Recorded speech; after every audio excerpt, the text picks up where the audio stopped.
su teoría de la selección clonal.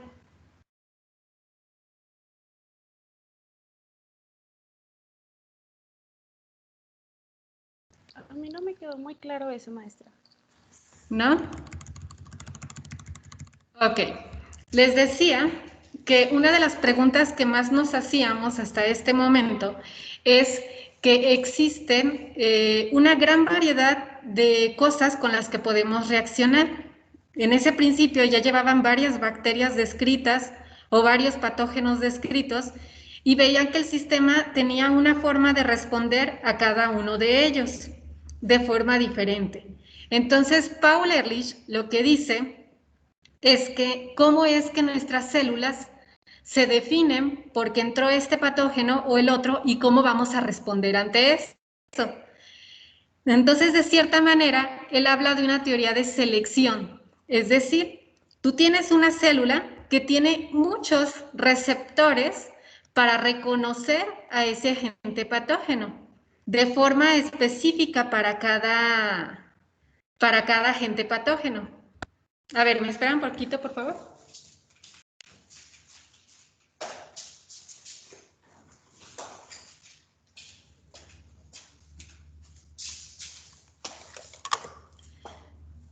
Perdón, pero me tocó ir al laboratorio y como que ya tengo bien acomodado todo en mi casa y ahorita es como un poquito, me hacen falta algunas cosas, pero ahí voy.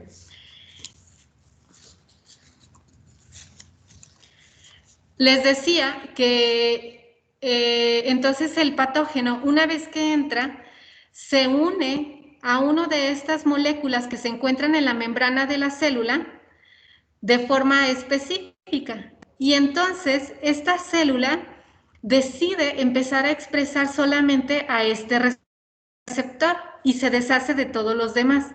Deja de expresar todos los que reconocen a otros patógenos. Además, ya que solo está produciendo al que es específico para este antígeno, los comienza a secretar. Y esto es lo que él dice que son los anticuerpos. Ahora sí nos queda claro, chicos. Sí, maestra, gracias. Por eso se llama teoría de la selección de cadenas laterales, porque las cadenas laterales es lo que ellos decían que son los anticuerpos y que los patógenos van a seleccionar a una de estas cadenas y la célula ya solo va a producir esas cadenas. Ok, bueno, y continuando con esto, ya ahora sabemos que la respuesta inmune tiene memoria, sabemos que tenemos mecanismos celulares, que tenemos mecanismos humorales llamados anticuerpos o complemento en la actualidad, sabemos que la respuesta inmune es específica, pero ¿qué más podemos saber? Bueno, resulta que va a llegar un grupo de investigadores que de hecho los puse por eso aquí juntos. Es Medawar con Burnett y otros colaboradores, por ejemplo, aquí en este caso Gibson. Las primeras observaciones de estos dos señores es que empiezan a ver los mecanismos que se montaban en contra de el trasplante de órganos. Tú pensarías o nosotros pensaríamos que si haces un trasplante de un riñón, por ejemplo, pues somos humanos, ¿no? No habría razón para rechazarlo porque se supone somos iguales. Pero resulta que hay características que son particulares de cada individuo y cuando hacemos ese trasplante, la persona que lo recibe, su sistema inmune monta mecanismos de rechazo o mecanismos inclusive de tolerancia. Y entonces ellos nos empiezan a hablar primero del reconocimiento de esos tejidos y Medawar nos habla del concepto de tolerancia inmunitaria. A raíz de estos primeros principios del reconocimiento a lo extraño, ya no nada más a patógenos, sino a tejidos de nuestra propia especie, entonces con estos principios surge el concepto de tolerancia inmunitaria, en donde vieron en algunos casos particulares, en donde no había ese rechazo, en donde vieron que esto lo hicieron con unos experimentos en vacas en donde observaban que durante la gestación se compartían algunos o se quedaban expuestos algunos de los agentes de estos antígenos y eso hacía que nosotros generáramos tolerancia a nuestros propios antígenos. Y a eso es a lo que le denominan tolerancia inmunitaria. Todo esto lo vamos a ver en la última unidad. De hecho, vamos a ver toda una unidad de tolerancia inmunitaria. Pero ahorita a lo que quiero yo llegar es primero a que no solamente estamos reconociendo patógenos, sino que reconocemos cualquier estructura que resulta extraña a nuestro organismo y que también nuestra respuesta va a tener mecanismos de tolerancia hacia nosotros mismos, mecanismos en donde en vez de reaccionar tiene que aprender a un autocontrol. Y bueno, después de que sale la teoría de Paul Ehrlich, se empiezan a proponer otras teorías, entre ellas la teoría instruccionista, que fue una de las que fueron más fuertes, y otras en donde trataban de explicarse el por qué había esa especificidad, por qué nuestro organismo, nuestro sistema inmune era tan selectivo a cada uno de estos agentes. Y en ese momento, en 1967, Burnett y su equipo, entre ellos Jerne, encuentran o describen lo que es la teoría de la selección clonal, y en el 67 es cuando la publican. Este trabajo empezó, si mal no recuerdo, en los 40, a finales de los 40. Pero ya cuando logran tener como todas esas ideas claras y logran publicar su teoría, es en 1967, en donde ellos proponen lo siguiente. Primero la llaman teoría de la selección clonal, y es un poquito continuando en línea con lo que nos platicaba Paul Ehrlich.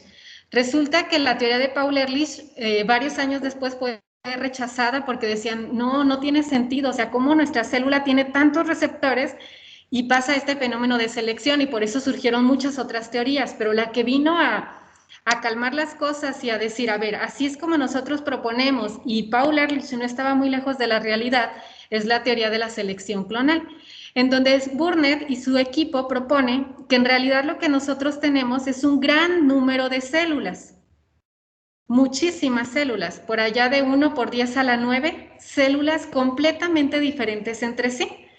¿A qué me refiero con estas células? Ahorita les voy a dar el nombre, pero no quiero que se me estresen por eso, más adelante lo vamos a revisar, pero son las células B o las células T, que son las células de la respuesta adaptativa. Es más, vamos a irnos así para no confundirnos. Linfocitos, ¿sí?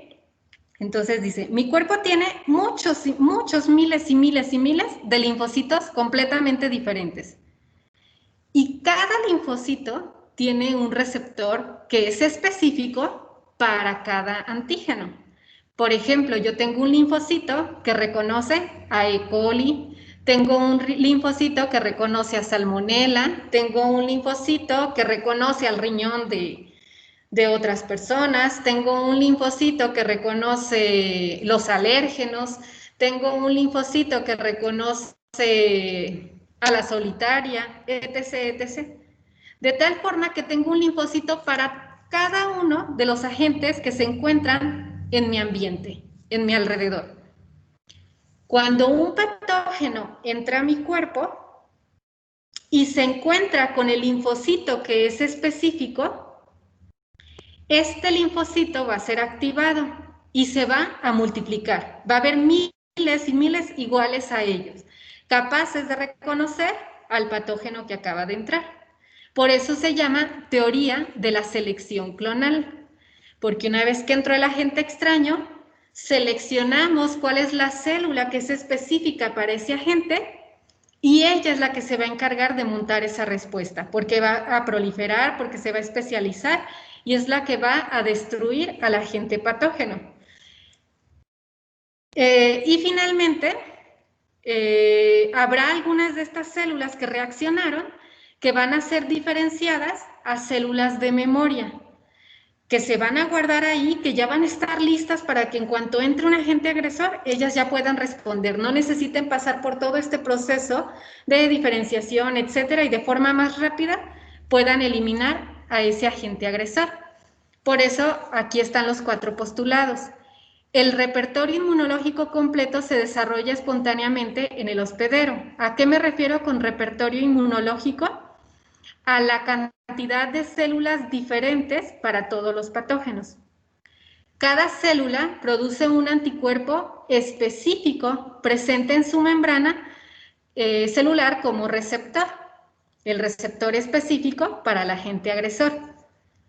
El agente agresor, es decir, el antígeno, reacciona con su receptor, induciendo la proliferación y maduración de esa célula en particular.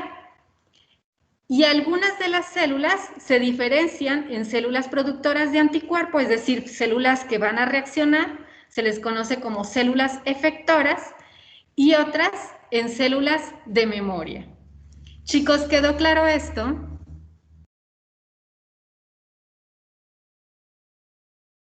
Sí. Sí, maestra. ¿Para todos? Si hay alguien que no, acuérdese que este es el momento, y si no, de verdad con confianza, yo estoy pendiente de sus dudas, ¿eh? Si no, en este momento, y lo quieren hacer a través del foro o del chat. Bueno. Maestra, yo tengo una duda. Ajá. Se dice que cada célula, bueno, tiene un antígeno para cada tipo eh, de enfermedad o de... Más bien, tenemos un receptor para cada agente agresor. Ándale, Sí. eso. Si es un agente agresor nuevo que nunca nos hayamos topado, ¿ahí se crea el anticuerpo o cómo se da la respuesta? Ya tenemos células para responder hasta para el COVID. Lo que pasa es que este reconocimiento, esto les va a quedar mucho más claro cuando lleguemos a la unidad 5. Lo que pasa es que una cosa es tener células que sean capaces de reconocer a ese agente extraño, y es evidente que los tenemos, pero luego existen varios procesos en donde la célula se especializa, y esa especialización es necesaria para poder identificar de una mejor manera. Imagínense que las primeras células que respondieron aquí, se me hace una analogía muy burda, pero me gusta. Es como, imagínense que estas células están en el kinder y están recortando. Entonces, cuando hacen su recorte para reaccionar con ese agente agresor, pues ¿cómo recortábamos en el kinder? Todo chueco, todo feo, ¿no? Pero bueno, lo reconoce y responde. Pero nuestro sistema, esas células tienen que especializarse, tienen que madurar para que ese reconocimiento sea mucho más específico, para que ese molde sea mucho más exacto. Es decir, las células van a diseño gráfico y aprenden perfectamente cómo deben hacer ese recorte, cómo deben dibujar ese sitio de reconocimiento para poder reconocer a ese agente agresor.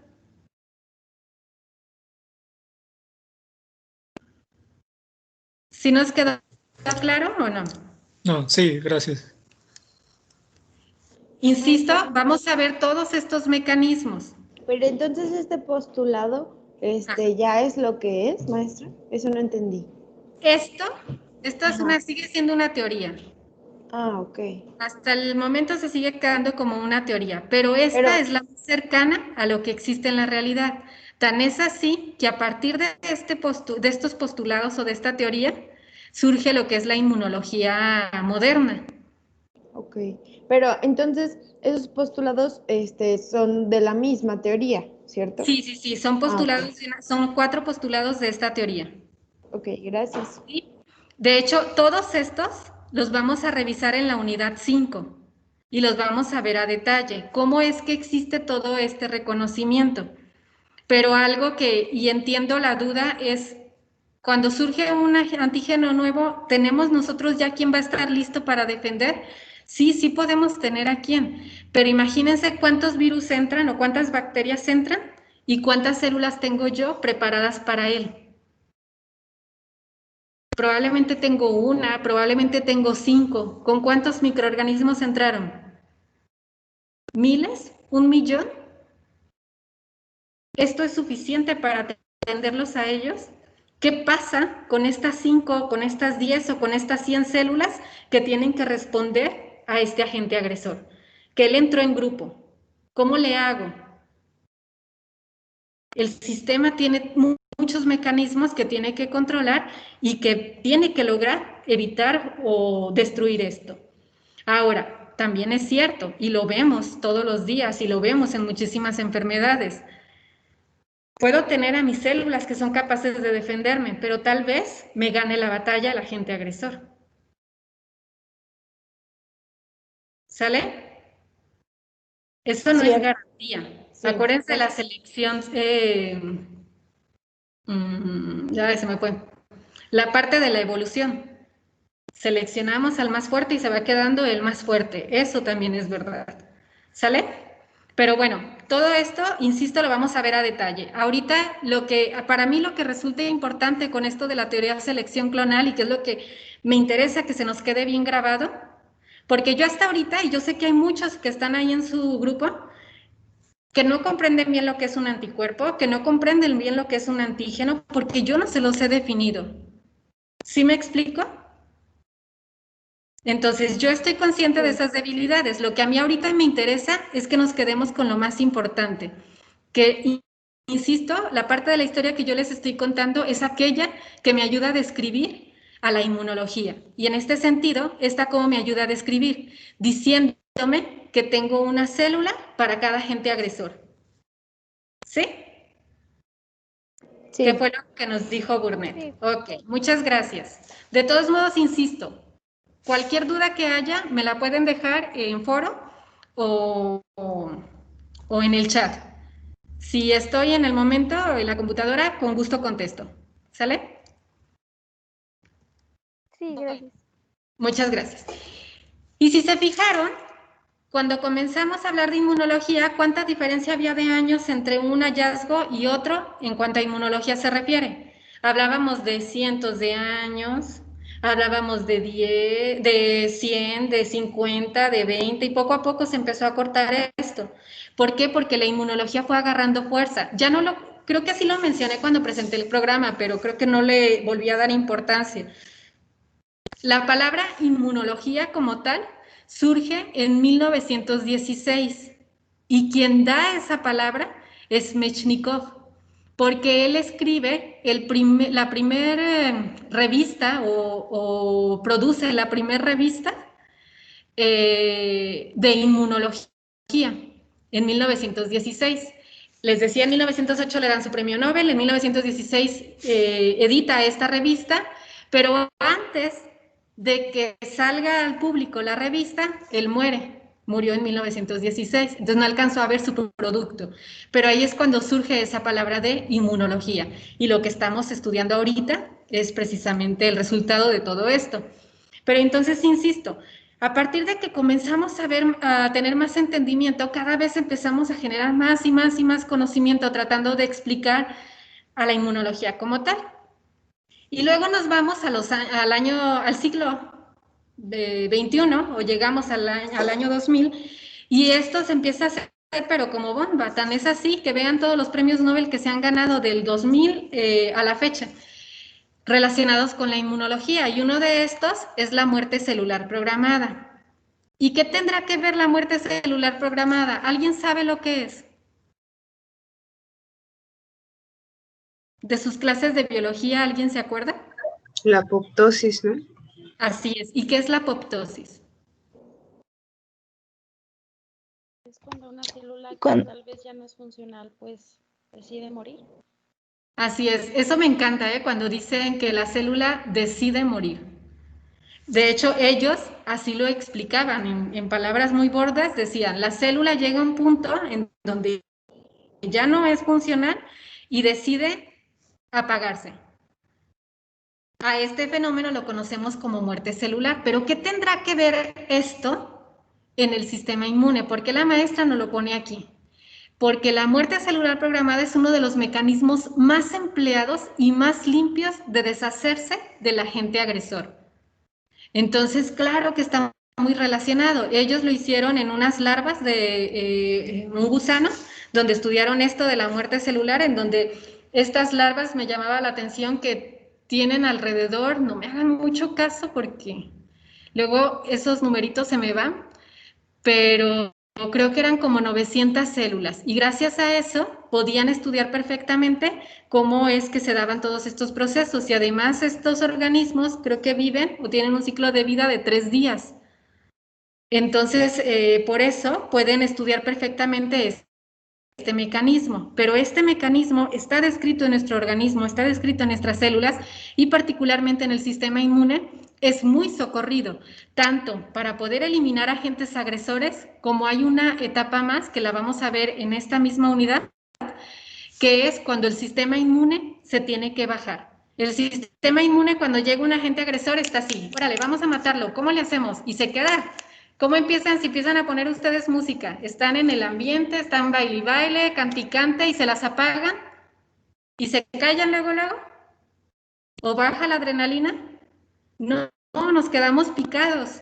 Lo mismo le pasa a nuestro sistema inmune y entonces tienen que entrar mecanismos de muerte celular programada en donde nos ayude a bajarla, porque si no, será nuestro sistema inmune el que nos haga daño. Una de las respuestas que se observan precisamente en esta patología a la que nos estamos enfrentando ahorita es esa, que muchos de los fenómenos por los cuales causas de mortandad en el COVID es a consecuencia de nuestro sistema inmune, porque este proceso de apagado no se da cuando se tiene que dar.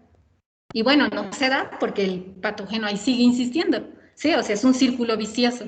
Pero bueno, claro que es importante este mecanismo en nuestro sistema inmune y también lo vamos a revisar. Ahorita solamente estamos introduciendo ya estamos hablando, se fijaron, primero tenemos algo que nos defiende y ese algo tiene memoria, ese algo es específico, ese algo son las células y son las moléculas o mecanismos humorales.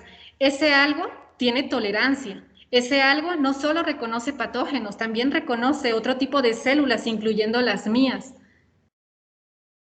Y ese algo también tiene mecanismos de regulación. ¿Y cuáles son esos mecanismos? La muerte celular programada. Otro premio Nobel que se ganó relacionado con inmunología fue en el 2011. Esto se ganó por 2 laboratorios o 2 equipos. Uno es el de Ralph Steinman, que es este señor que se encuentra aquí. Yo tenía otra foto en donde lo tenía al final y lo tenía por el orden en el que aparecían los nombres. Butler es este señor, Hoffman es este señor y él es Ralph Steinman. Estos sí aparecen en orden. Cuando hice el cambio lo hice, insisto, por los mentados ligas y se me olvidó la parte del orden, pero bueno, ya se los expliqué. A estos 2 señores les dieron el premio Nobel porque ellos trabajaron en respuesta inmune innata. Trabajaron en nuestros primeros mecanismos de defensa, los que surgen primero, los tempranos, y encontraron que estos mecanismos tienen un receptor que son los mentados receptores tipo TOL o TLRs. Estos receptores no son tan específicos como los anticuerpos, pero si estos no se activan, no podemos llegar hasta la respuesta de anticuerpos o a la respuesta que hemos venido platicando hasta ahora, a culminar con la respuesta. Por lo tanto, estos son los iniciadores de la respuesta inmune. Y por eso es que les dan el premio Nobel, porque los lograron describir. En su momento vamos a platicar de ellos. Y a Ralph Steinman se lo dan porque él descubrió a la célula dendrítica. Si se fijan, cuando nosotros hablamos de respuesta inmune, hablamos de linfocitos, generalmente es lo primero que se nos viene a la mente. Sin embargo, también hemos comentado que mecanismos de defensa son, por ejemplo, el estornudo, el lagrimeo, les platicaba el otro día que mi piel, mecanismos innatos, mecanismos que son más rápidos, que no son tan específicos, pero que finalmente son buenos. Y se acuerdan que yo les decía que para poder entender a la inmunología hacíamos clasificaciones de ella. Decíamos, a ver, vamos a estudiar a la inmunología como la que es primero, la innata, y luego acá vamos a estudiar a la adaptativa. Pero en nuestro organismo todo eso trabaja en conjunto. ¿Y quién es el que une todo este mecanismo, todas estas defensas? Pues precisamente las células dendríticas. Ellas se encargan de llevar información de aquí para allá, así, pum, pum, pum, pum, andan de un lado para el otro, ¿sí? Entonces, de ahí la importancia de cuando este señor descubre a estas células.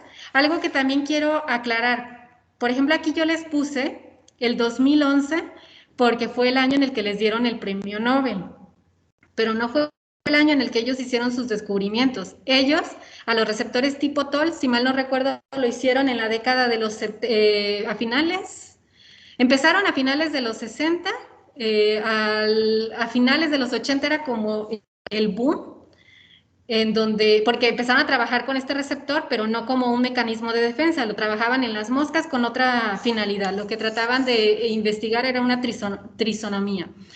Lo hacen hasta a finales, insisto, de los 70, de hecho, en los 90 es cuando empiezan a surgir, como ya no es solo un receptor, hay muchos receptores que pertenecen a este grupo, es cuando empieza como a reconocerse todos sus mecanismos, cómo funcionaban, etc., etc., y vean hasta cuándo les dan el premio Nobel.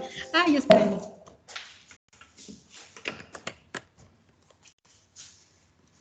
En el caso de Ralph Steinman, él empieza a trabajar con las células dendríticas a principios de los 70 y también hasta cuándo le dan el premio Nobel. No sé si ustedes sepan que para que les den a alguien el premio Nobel, una condición importante es que el investigador se le dé en vida, porque se supone que ese premio es para que pueda continuar con sus estudios. A Ralph Steinman, el día que le hablaron para decirle, ¿te has ganado el premio Nobel? ¿Fuiste tú? Contesta a la esposa y les dice, acaba de morir ayer, algo así. Al final decidieron darle el premio Nobel porque llegaron a la conclusión de que cuando se tomó la decisión de a quién se le iba a dar, él estaba aún vivo y seguía trabajando y por eso se le otorgó a su laboratorio. Lógico, fue para la esposa y los hijos, pero y el hijo, tengo entendido que lo dieron al laboratorio donde él trabajaba y continuaron con sus investigaciones. ¿Con qué es con lo que él trabajaba? Una vez que él descubre que la célula dendrítica es la célula que conecta esa respuesta inmune, él murió de cáncer de páncreas. Entonces, en el cáncer, que también ahí actúa nuestro sistema inmune y es súper importante, el gran problema es que las células cancerígenas, ¿de quién son, chicos? De uno. De nosotros mismos. Entonces, ¿se acuerdan que yo les decía que nuestro sistema inmune es tolerante con nosotros? ¿Qué pasa cuando surge una célula tumoral? Es algo maligno, tendríamos que reaccionar, pero ¿por qué no reaccionamos? Porque el vestido que esa célula tumoral trae, ¿de quién lo trae? El mío. Y entonces, ¿qué hace el sistema inmune? Sí lo ve, pero dice, ah, no, eres de las nuestras, síguele. Y por eso es que el cáncer o los tumores siguen y continúan. Entonces dice Steinman, ok, entonces, ¿quién es el problema? Pues la del chisme, no se está dando cuenta que sí traen mi mismo vestido, pero no son buenas. Entonces, si el problema es que la dendrítica no me está reconociendo esto como algo negativo, pues vamos a educarla. Y entonces lo que él propone es, toma sus células tumorales, in vitro, toma sus células dendríticas, las pone juntitas y les dice, conózcanse. Educa a la célula dendrítica y ya que la educó, se la regresa. Y entonces tiene células dendríticas mucho más preparadas para poder reconocer como extraño, como algo maligno, a las células tumorales. Y esa es una terapia en la actualidad en contra del cáncer. Tan fue así que él lo probó para él mismo. Él murió de cáncer de páncreas, no sé si ustedes sepan, pero el cáncer de páncreas es uno de los más agresivos. Su promedio de vida máximo en la mayoría de las personas es de 1 año, cuando bien le va. Él logró sobrevivir con más de 4 años con su cáncer. Tan es así que antes de que le dieran el premio Nobel y antes de morir, en el 2011 vino aquí a México, estuvo en Cancún y fue el premio Nobel invitado para el Congreso de Inmunología, porque él seguía activo. y logró tener un mayor tiempo de vida, pues gracias a estos experimentos que él hizo. Y bueno, en la fecha se sigue trabajando y hay en la actualidad muchas variables de vacunas con células dendríticas o basadas en la teoría de él. ¿Sí nos queda claro, chicos? Sí. ¿Dudas? Dígame. Yo, en los receptores tipo TOL, algo así, ¿eso los vamos a ver Sí. después? ¿O Sí. qué son? Sí, ahorita nada más es una introducción. De hecho, esto lo pongo como una conexión de la respuesta inmune innata, ¿sí? De hecho, en unas 4 diapositivas más empezaré a hablar un poquito más de cada uno de estos conceptos, pero ahorita lo único que quiero que sepas de los TLRs, que son los receptores innatos, o que son los receptores de la respuesta, la primer barrera de nuestro cuerpo. Ok, sí, gracias. Los primeros en actuarse. Eso es lo que quiero que con lo que se queden hoy. ¿Sale? Sí. Muy bien, muchas gracias. Bueno, y ya por último, llegaron estos señores que hace poquito les dieron el premio Nobel en el 2018 a Allison y a Onjo. Ellos se los dieron por proponer la inmunoterapia en contra del cáncer, que igual, cuando veamos cuándo empezaron con sus experimentos, nos sorprendemos el tiempo que pasa en donde ellos trabajaron duro para poder tener este logro y siempre 30 años después les acaban dando el premio Nobel.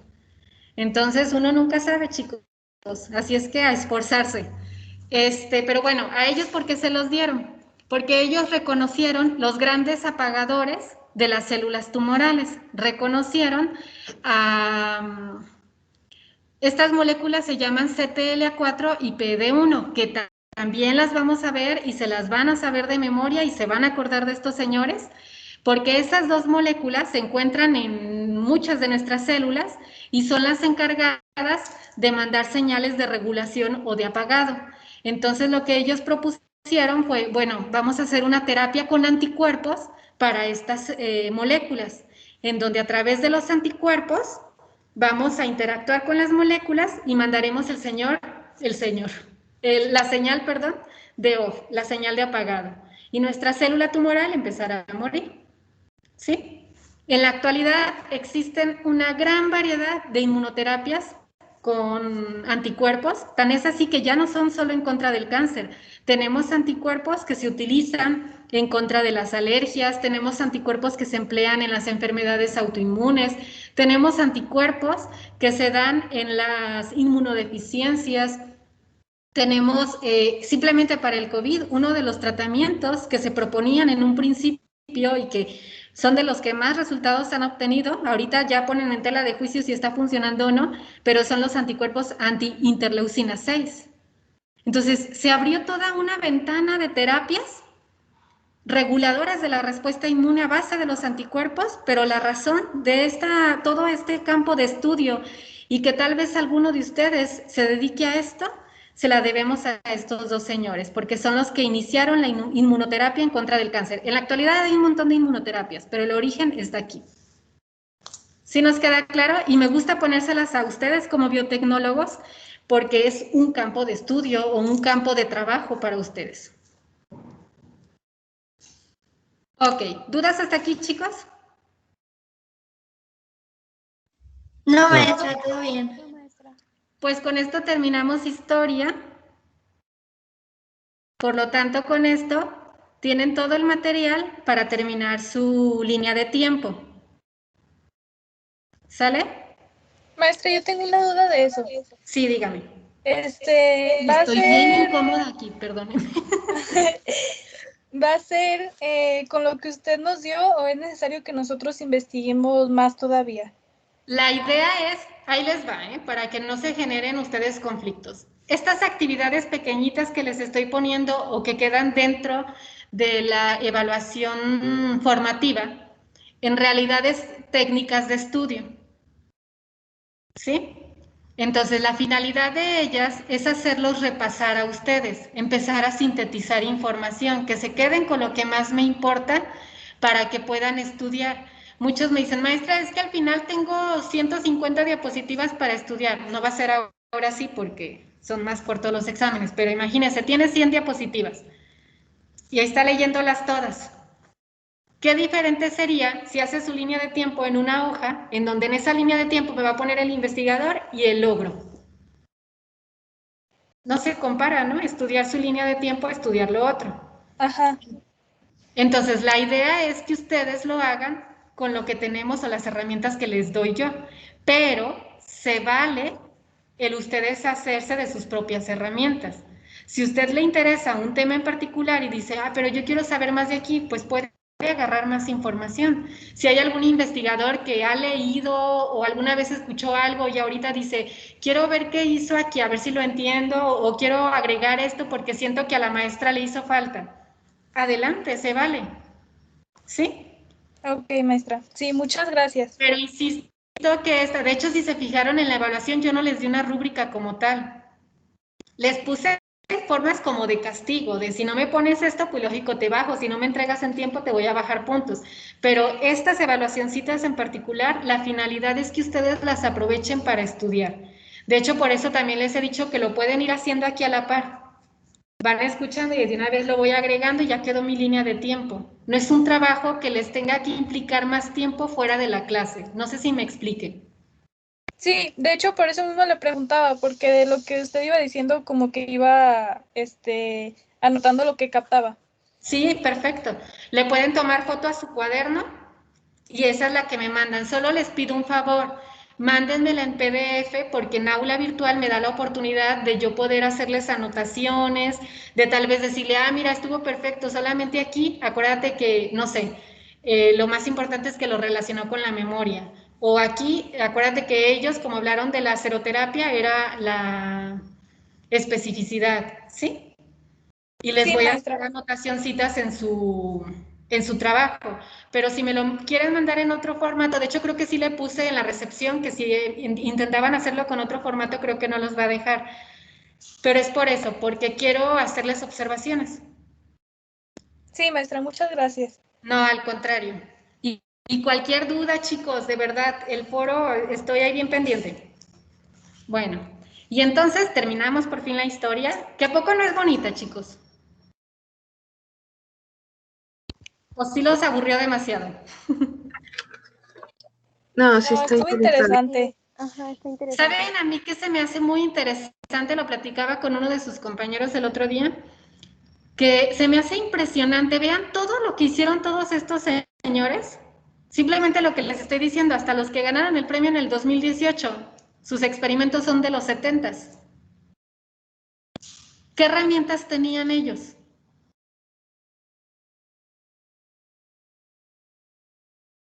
Si Casi apenas nada. surgía una biología molecular. Pues nada más las enfermedades que se iban presentando. Así es, tenían la observación. Y vean todo lo que lograron. Entonces, cuando yo leo historia, cada vez que reviso esta parte, es como decirme a mí misma, si ellos con nada, claro, tenían una cabezota, que qué bárbara, ¿verdad? Ya quisiera yo tenerlas, pero bueno, si ellos con estas herramientas lograron todo lo que lograron, ahora nosotros con las herramientas que tenemos no podemos quejarnos, aun cuando sean pequeñitas, aun cuando sea mínimo, hay que sacarle provecho y hay que aprovecharlo. Cuando veamos los anticuerpos, van a ver lo impresionante de cómo reconocieron a los anticuerpos sin todavía existir la cristalografía. Cómo los describieron y cómo llegaron a su estructura antes de la cristalografía. Y entonces dices, wow, lo hicieron con puras enzimas. Porque era lo que tenían. Y entonces, cada vez tenemos mucha más tecnología. El problema es que es tanta la tecnología que nos da flojera trabajarla, porque estamos acostumbrados a que la tecnología nos resuelva todo. Entonces, hay que volver a eso, hay que volver en el de, ok, sí tengo estas herramientas, pero voy a ver cómo las puedo trabajar y cómo les puedo sacar más jugo. ¿Sale? Esa es una invitación como una conclusión de todo lo que hemos visto. Pero bueno, y luego si se fijaron, otra cosa que me gusta es que sí es cierto que vimos historia, como les decía yo el otro día, y me disculpo porque ojalá no me escuchen historiador, porque claro que son importantes los años, claro que es, deberíamos sabernoslos, yo cada vez me sé uno más que otro, pero creo que lo más trascendental es el qué hicieron. Y entonces, Los años, poco a poco, con la práctica van llegando y no, te lo vas a ir memorizando. Y si no te lo memorizas con tanta tecnología, oye, checo a ver cuál es el año, confirmo esa información. Pero lo más importante es ese gran logro que ellos tuvieron y reconocérselos. Entonces, lo aclaro porque para el examen sé que voy contra algunas reglas, pero no voy a preguntar años, ¿sale? Como les decía el otro día, cronológicamente, de hecho trato de ordenarles la información cronológicamente. Sí es importante que vayamos viendo qué fue primero, pero no tanto el de que les diga, a ver, ¿en qué año Mechnikov publicó la fagocitosis? ¿O en qué año le dieron el premio Nobel a Jules Bordet? No, ese tipo de información no. Es importante para ustedes, para cada uno de nosotros, pero para el examen lo que yo quiero es el logro. Y lo que a mí me gusta más es la relación con que fuimos definiendo a la inmunología, que es lo que vamos a empezar a ver ahora, y que ya con historia introdujimos toda esa parte. Muchas cosas de las que vamos a ver ahorita van a venir de lo que ya revisamos de historia. Entonces, ahora sí, vamos a ver la clasificación de los mecanismos de defensa. Maestra, Sí, dígame. antes de que... en las instrucciones para la línea del tiempo dice que tenemos que citar en forma APA, pero si por ejemplo lo hicimos en clase, o sea, lo que usted iba diciendo, ¿lo citamos o no? El apunte.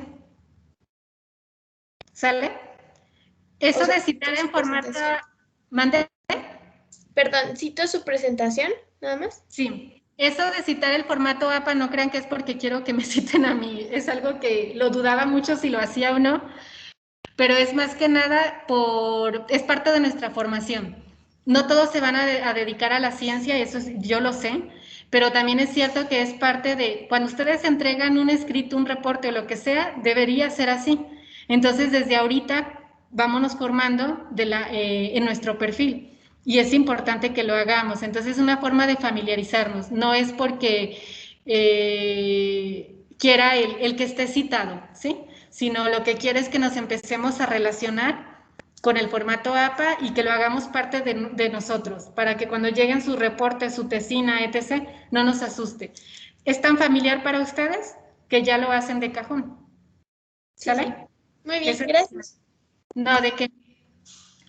Ok, bueno, y les decía que con lo que quería iniciar aquí es haciendo énfasis, chicos, que mi sistema inmune es uno. Muchos los componentes que lo integran, ya lo hemos platicado, lo integran células, lo integran moléculas, lo integran tejidos, pero todos trabajan en conjunto.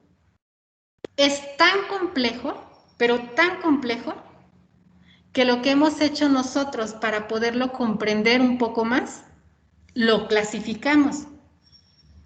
Pero el sistema inmune no está clasificado. El linfocito B no llega con la célula NK y le dice, quítate porque yo soy adaptativa y tú eres innata. No.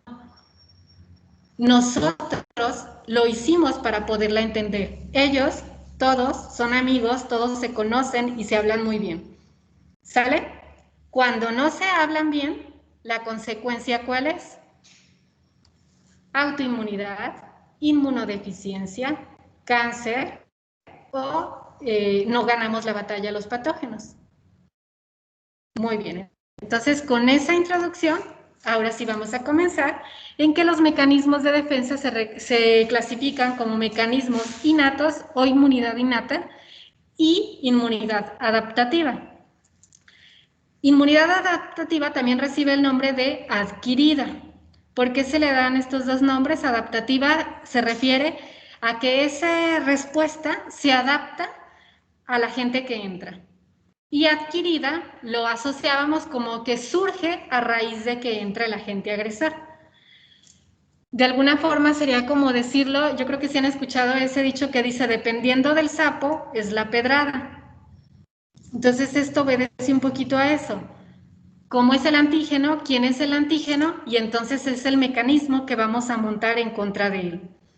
Y la inmunidad innata es una inmunidad que ella ya está ahí, lista, esperando a que llegue el agente extraño.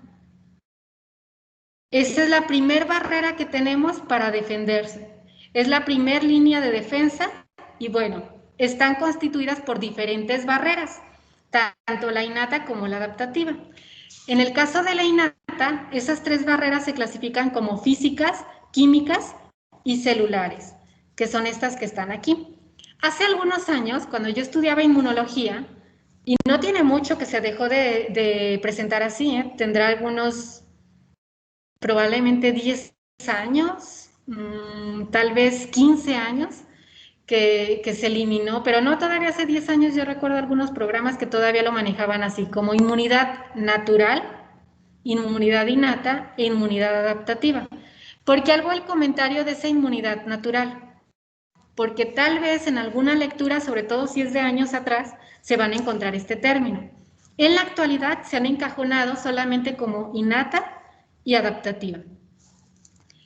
Y entonces, en la innata tenemos barreras físicas que ya están ahí listas, como puede ser la piel y las mucosas. La piel, las células están adosadas, una tras de otra, perfectamente pegadas. Además, forman una capa de queratina. Es una barrera gruesa de restos celulares queratinizados que hacen una especie de pegamento que impiden que agentes agresores puedan entrar fácilmente por ahí. Eso ya es un mecanismo de defensa. Las mucosas, simplemente la producción de moco que hay ahí, ese moco que hace detener a esos agentes extraños. Les puedo platicar de barreras como cuáles, simplemente esto, los vellitos.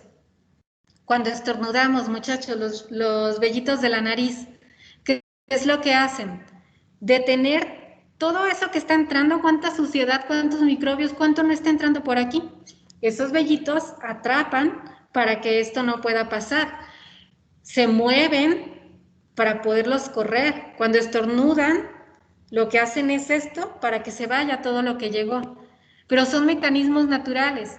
Esos mecanismos no te van a decir, ay, mira, se acercó una salmonela, volteate para el otro lado. Si te volteas a la derecha es para la salmonela, si te volteas a la izquierda es para la E. coli, no.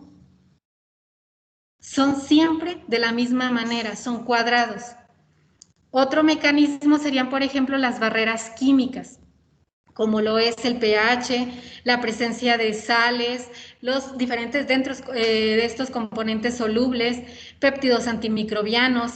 Son moléculas que se están produciendo o que están modificando las condiciones, por ejemplo, la presencia de sales, presión osmótica, el pH, hay microorganismos que a pH muy ácidos no crecen o que a pH muy alcalino no crecen, entonces estamos ayudando de alguna manera a esos mecanismos de defensa. Estos péptidos antimicrobianos son péptidos catiónicos, son péptidos muy, muy pequeñitos, que lo que hacen es meterse a la pared de los agentes extraños, de las bacterias, y les hacen poros, los lisan, pero no son mecanismos específicos, ¿sí? Otros mecanismos, pues son los celulares, y prácticamente la mayoría de nuestras células trabajan dentro de esta inmunidad innata.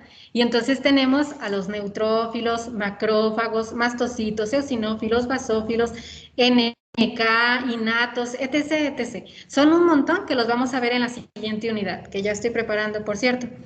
Pero bueno, ahorita yo sé que alguno de estos nombres tal vez no lo hayamos escuchado, tal vez nos suene extraño y digamos, ay, ¿de qué está hablando la maestra? Ok, son ejemplos de componentes celulares, ¿sí?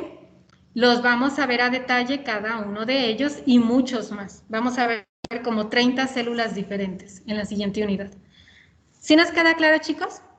Sí, maestra. Ya Ok. faltan 10. Sí. Ajá. Bueno, lo dejamos hasta aquí, ¿les parece? Creo que vamos muy bien en tiempo. Está programado terminar el lunes y yo creo que lo que nos falta perfectamente lo logramos. ¿Sale? Sí, maestra, está bien. Gracias. ¿Hay alguna Gracias, duda? maestra. Gracias. Gracias, maestra. A ustedes. Gracias. Gracias, maestra. Hasta luego. A ustedes, Gracias y chicos. buen día, Nos vemos maestra. el lunes.